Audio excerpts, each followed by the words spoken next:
गोविंदनगरमध्ये 101 तुळशी लग्न सोहळा संपन्न। नाशिकच्या गोविंदनगर येथील शीतल पॅराडाईज नर्वदेश्वर महादेव मंदिरात पहिल्यांदा सामुदायिक 101 तुळशी लग्न सोहळा मोठ्या उत्साहात पार पडला। या कार्यक्रमात शिवसेना जिल्हाप्रमुख तांबडे साहेब, कार्यकर्ते व समाजसेवकांचा सहभाग होता। शेकडो महिलांनी तुळशीच्या या पवित्र सोहळ्यात उत्साहाने भाग घेतला। कार्यक्रमानंतर 56 भोग महाप्रसादाचा नैवेद्य अर्पण करण्यात आला। महिलांनी व कार्यकर्त्यांनी महाप्रसादाचा लाभ घेतला।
श्री गणेशाच्या इच्छेने आणि कृपेने कुठलंही कार्य श्री गणपतीच्या आशीर्वादाशिवाय पूर्ण होत नाही। तुम्ही वक्रतुंड महाकाय सूर्यकोटि समप्रभा निर्विघ्नं कुरु देवा सर्व कार्येषु सर्वदा। आणि गुरुदेवीच्या आशीर्वादाने या आपल्या कार्य पूर्ण होत आहे। म्हणून मी कुलस्वामींना ओम सर्व मंगल मांगल्ये शिवे सर्वार्थ साधिके शरण्ये त्र्यंबके गौरी नारायणी नमस्तुते।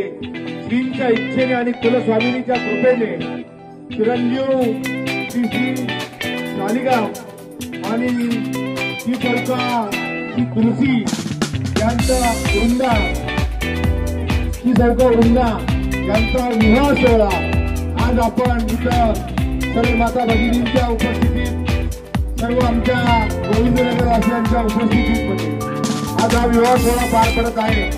या विवाह सोहळ्याला उपस्थितीत सर्व आमच्या गर्भगिनी माता, सर्व बांधव, ज्येष्ठ श्रेष्ठ, लहान थोर, बाल गोपाल या सर्वांचं मी या दोन्ही परिवाराच्या वतीनं मी मनपूर्वक असं आपल्या सर्वांचं अभिनंदन आणि स्वागत करतो।